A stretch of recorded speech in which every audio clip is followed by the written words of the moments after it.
হবে। একটা পাথরের উপরে পানি ঢাললে পাথর কিন্তু গলে না, পাথর কিন্তু নড়ে না। ওই পাথরের থেকেও শক্ত করতে হবে ঈমান। তারপরে হলো নেক আমল। নেক আমলের ব্যাখ্যার ভিতরে মুফাসসিরিনগণ লিখেন, শুধু নেক আমল করলেই হবে না, বদ আমলগুলো, খারাপ আমলগুলো বর্জন করতে হবে। এটাই ভয়ঙ্কর। এটার দ্বারাই পরকালে তোমার নেকি দিয়ে তাকে ক্ষতিপূরণ দেওয়া লাগবে। তো রাসূল বলেন, তোমরা মুসলমানদের গীবত করো না। এই হাদিসের ব্যাখ্যায় বোঝা যায়, যারা অপর মুসলমানের গীবত করে তারা মুসলমান হইতে পারে নাই, তারা শুধুমাত্র মুখে ঈমান আনছে, মুখে মুখে মুসলমান দাবি করে। লা তানহা আন খুলুকিন আতাতিয়া মিসলাহু আরুন আলাইকা ইযা ফাআলতা আযিমু। এই আমলটা যদি তোমরা করতে পারো তাহলে তোমার জন্য আমি হাবিব আমার পাশের জান্নাতে তোমার থাকার ব্যবস্থা হয়ে যাবে। ওমান সাল্লা সালাতি ইলা হাবিবির রহমান। যদি রাসূলুল্লাহ সাল্লাল্লাহু আলাইহি ওয়াসাল্লামের উপরে প্রতিনিয়ত দুরূদ পাঠ করতে পারি, তাহলে আল্লাহর জান্নাত আমার জন্য, আপনার জন্য অপেক্ষা করবে। আলহামদুলিল্লাহ আলহামদুলিল্লাহিল্লাযী জাআলা আশ-শামসা ওয়াল কমারা বিহুসবান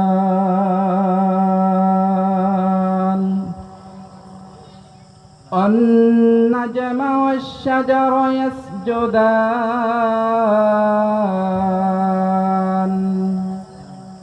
وفضل زمانا على زمان كما فضل مكانا على مكان وإنسانا على إنسان ونشهد أن لا إله إلا الله وحده لا شريك له ونشهد أن سيدنا وسندنا وحبيب طبيبنا وطبيب قلوبنا ومولانا محمدا عبده ورسوله. فقد قال الله تبارك وتعالى في كلامه المجيد: أعوذ بالله من الشيطان الرجيم. بسم الله الرحمن الرحيم. إن الذين آمنوا وعملوا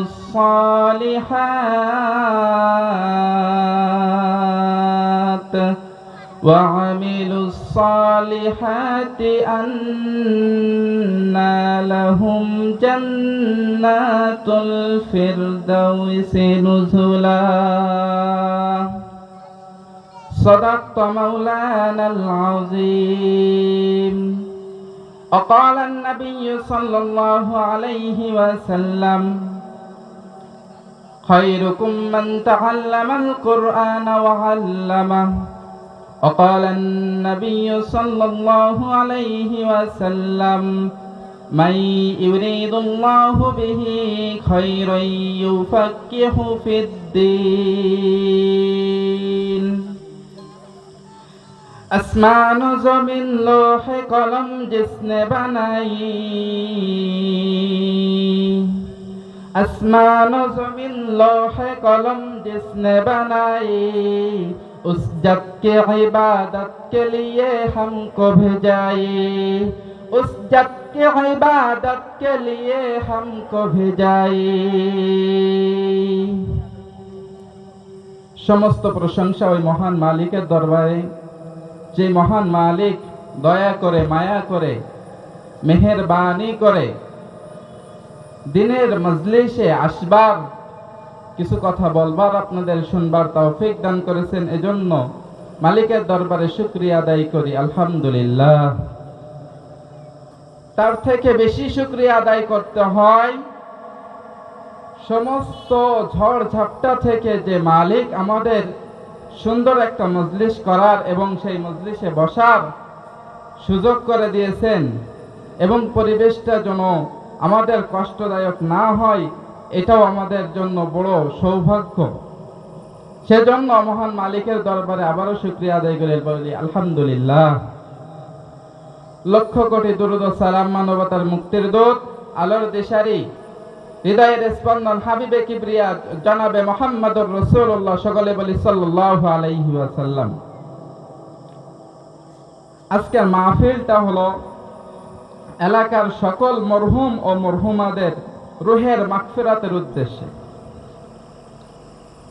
তো সমস্ত রুহের মাগফিরাতের আগে আমরা নিজেরাও যদি কিছু আমল না করি, তাহলে আমাদের তো ওই আমলটা মৃত্যু ব্যক্তির রুহের নাজাত পৌঁছাইতে পারবে না।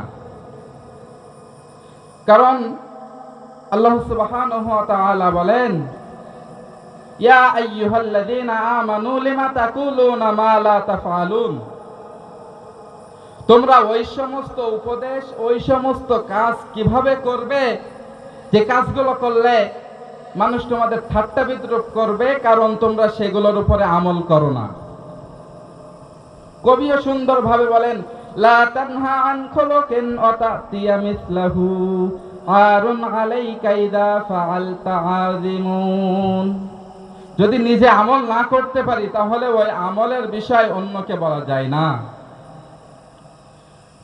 তো আল্লাহ সুবহানাহু ওয়া তাআলা বলেন, ইন্নাল্লাযীনা আমানু ওয়া আমিলুস সালিহাত আন্না লাহুম জান্নাতুল ফিরদাউসি নুজুলা। তোমরা দুইটা কাজ করবা, দুইটা কাজ করলে তোমরা নিজেরা জান্নাতে যেতে পারবা।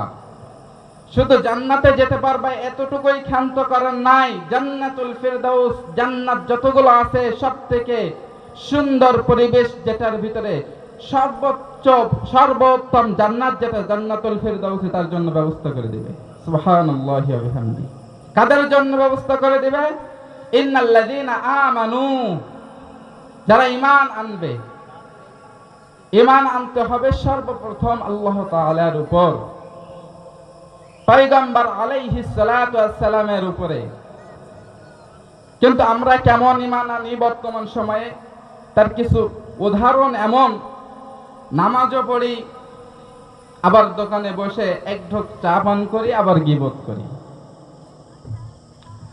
আল্লাহর হাবিব, হাবিবে কিবরিয়া মুহাম্মদুর রাসূলুল্লাহ সাল্লাল্লাহু আলাইহি ওয়াসাল্লাম বলেন, হে ওই সমস্ত মানুষ, তোমরা মুসলমানদের গীবত করো না। তোমরা যদি মুসলমানদের গীবত করো, তাহলে তোমাদের জন্য শাস্তি রয়েছে।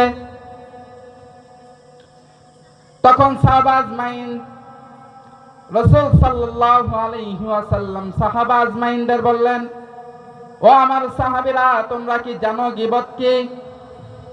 তখন সাহাবা আজমাইনরা বললেন, সেটা আল্লাহ এবং তার রাসূলই ভালো জানেন। তখন রাসূল সাল্লাল্লাহু আলাইহি ওয়াসাল্লাম হাবিবের কিবরিয়া কি বলেন শুনেন, বাস্তব জীবনের সাথে মিলান।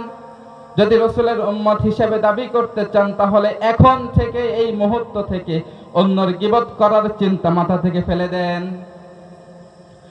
অন্য ব্যক্তি, অপর মুসলমান ভাইয়ের এমন কিছু দোষ যদি তোমরা তার পিছনে এমন ভাবে গীবত করো, সেটা শুনলে সে কষ্ট পায়। তখন সাহাবা আজমাইন জিজ্ঞাসা করলেন, ইয়া রাসূলুল্লাহ, ইয়া হাবিব আল্লাহ, হাবিবে কিবরিয়া, ওই দোষ ত্রুটি যদি ওই ভাইয়ের ভিতরে থাকে, তাহলে কি হবে? তখন রাসূল সাল্লাল্লাহু আলাইহি ওয়াসাল্লাম বলেন, যদি ওর ভিতরে ওই গুণগুলো থাকে, তাহলে ওইটা হবে গীবত। আর যদি ওর ভিতরে ওই গুণটা না থাকে, ওই খারাপ গুণটা না থাকে, তাহলে ওইটা হবে মিথ্যা তহমাত। দুইটাই ভয়ঙ্কর। এটার দ্বারাই পরকালে তোমার নেকি দিয়ে তাকে ক্ষতিপূরণ দেওয়া লাগবে। তো রাসূল বলেন, তোমরা মুসলমানদের গীবত করো না। এই হাদিসের ব্যাখ্যায় বোঝা যায় যারা অপর মুসলমানের গীবত করে তারা মুসলমান হইতে পারে নাই, তারা শুধুমাত্র মুখে ঈমান আনছে, মুখে মুখে মুসলমান দাবি করে। তো সর্বপ্রথম গীবত যদি না ছাড়তে পারি, আমার আপনার সমস্ত আমল বরবাদ হয়ে যাবে। কারণ পরকালে আমি আর আপনি যদি গীবতের ক্ষতিপূরণ দিতে থাকি, আমার আর আপনার জীবনে আমল কতটুকু? আমার আর আপনার জীবনে আমল কতটুকু? আমরা যদি ক্ষতিপূরণ দিতে থাকি তাহলে আমাদের ঠিকানা কোথায় হবে? তো এই জন্য আসি, গীবত থেকে ফিরে থাকার চেষ্টা করি। তো ঈমান আনতে হবে। মৃত্যুর সামনে দাঁড়িয়েও ঈমান থেকে নড়া যাবে না, ওইটাই হলো ঈমান। কাফের বেঈমান মুশরিকদের সামনে দাঁড়িয়ে বলতে হবে আল্লাহু আকবার, তাহলে ওইটাই ঈমান। যদি এইটুকু না পারো তাহলে তুমি কাপুরুষ, মুসলমান দাবি করার অধিকার তোমার নাই। এইটুক কাজ তুমি আর আমি করতে পারি না। সারা দিন মোবাইল, ফেসবুক শরীফ, ইউটিউব শরীফ, টিকটক শরীফ, সব শরীফে সময় দিই, কোরআন শরীফে সময় আমার আপনার থাকে না। মুসলমান দাবি করে, কপালে জুতা লাগছে, আর কিছু নাই। যুবক থেকে বৃদ্ধা পর্যন্ত, নারী, যুবক, যুবতী, কেউ বাদ নাই। তো ফিরতে হবে, আজকে হোক কালকে হোক, মৃত্যু তো বরণ করাই লাগবে, কেউ থাকতে পারে নাই। এই জন্য এই ফিতনার যুগে নিজেকে ফিরিয়ে রাখতে হবে যতটুকু সম্ভব। যদি এই কাজগুলো থেকে বিরত থাকতে পারি এবং ভালো কাজগুলো করতে পারি, তাহলে ঈমানদার হতে পারবো। শুধু ঈমানদার হলেই ক্ষান্ত নয়, ঈমানের ভিতরে তো পুক্তই থাকতে হবে, পরিপূর্ণই থাকতে হবে।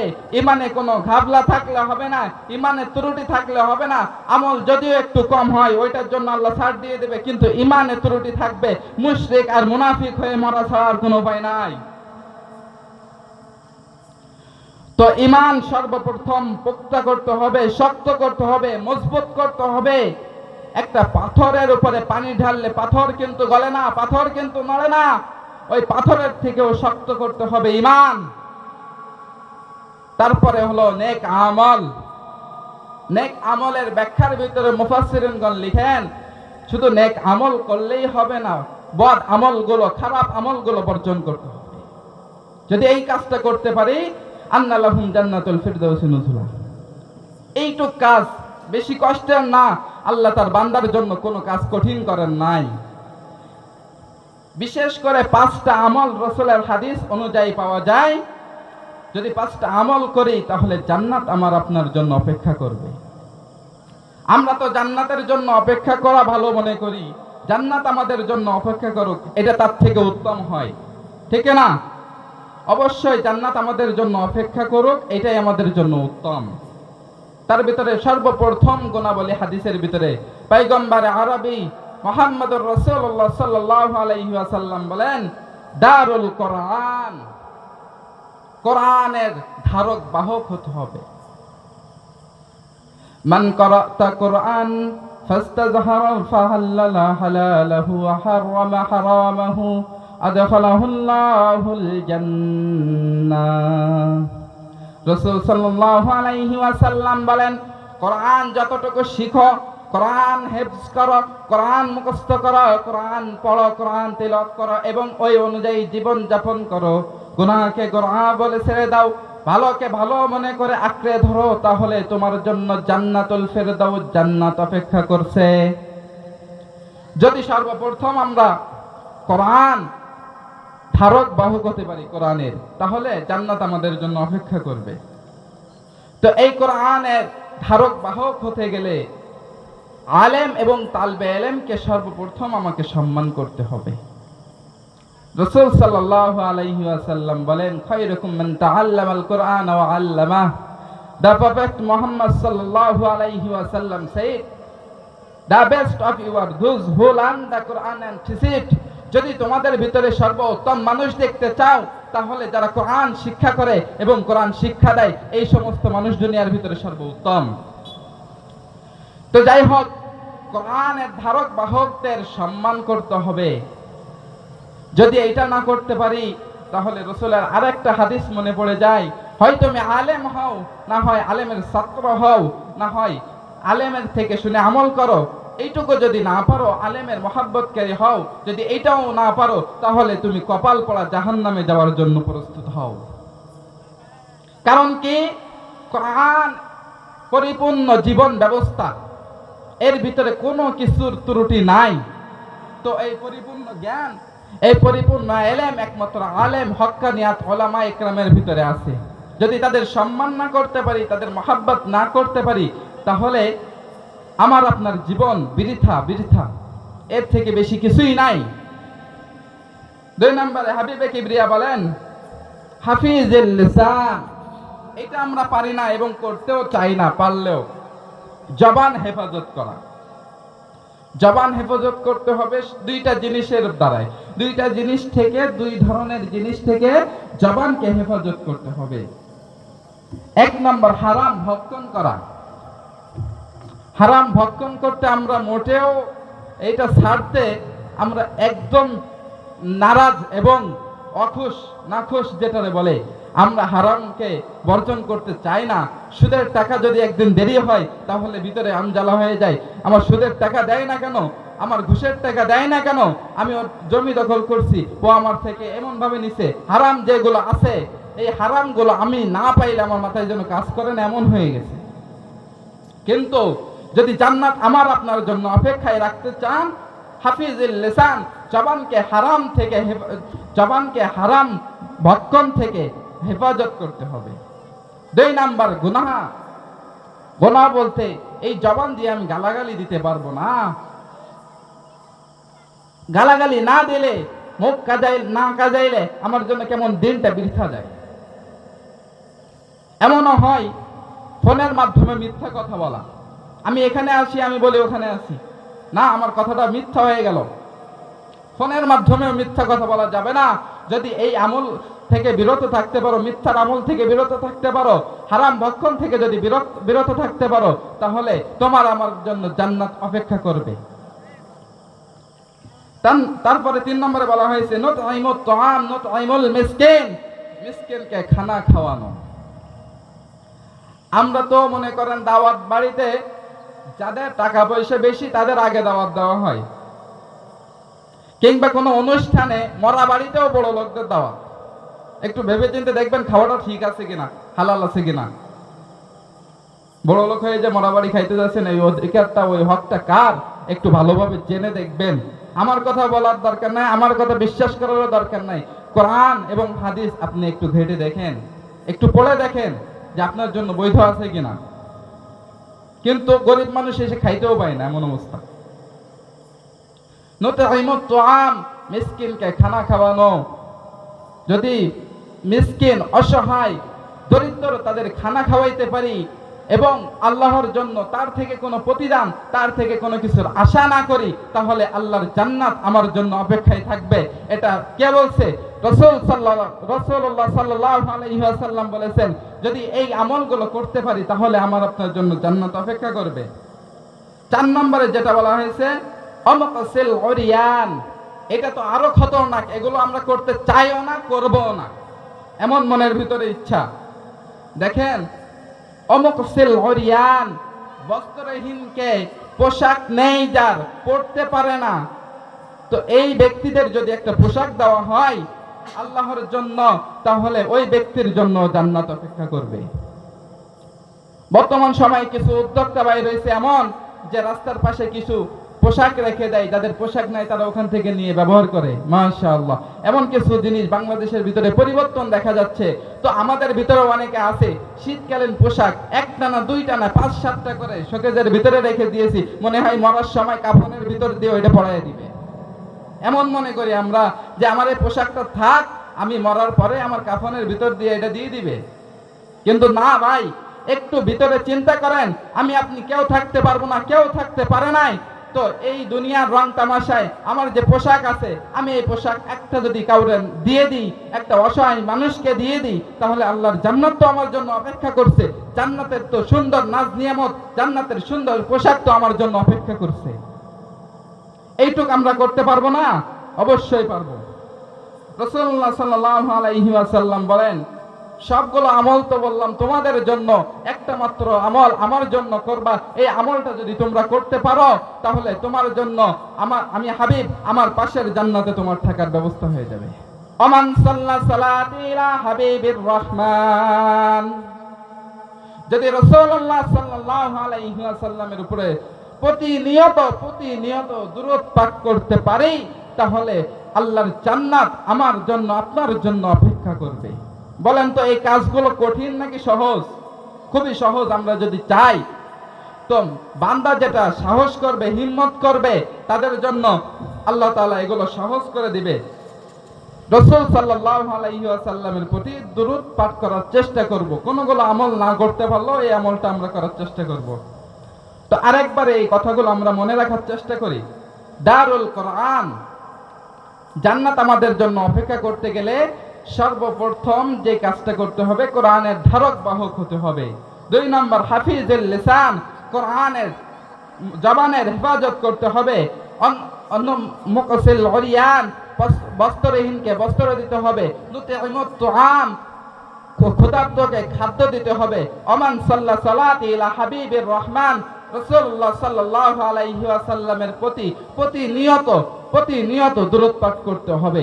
এজন্য ভাই ফেসবুক শরীফে সময় দিই, মেসেঞ্জারে সময় দিই, ইউটিউবে সময় দিই, টিকটকে সময় দিই, সব কিছু আমার চলে। শুধু নামাজের সময় বেশি না কম পক্ষে ঘরের ভিতরে আপনি নামাজটা পড়ে নেন, তারপরে আর কিছু লাগবে না, এটা মনে করেন না। দুনিয়ায় বাঁচবেন যে আপনার সব কিছু লাগবে। বাজার করতে গেলে সব কিছু লাগে, যেমন জান্নাতে যাইতে হলে সব আমলই করা লাগবে আপনার, তেমন যদি আপনি আমল না করেন পরকালীন জিন্দেগিতে আপনার দেখবেন ব্যাগ খালি, ওইভাবে যাবেন জাহান্নামে চলি।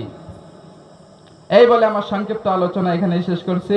আমার জন্য দোয়া করবেন, আল্লাহ তাআলার কাছে বেশি বেশি দোয়া করি আল্লাহ তাআলা পরিবেশ এবং আবহাওয়া যেন স্বাভাবিক রাখে।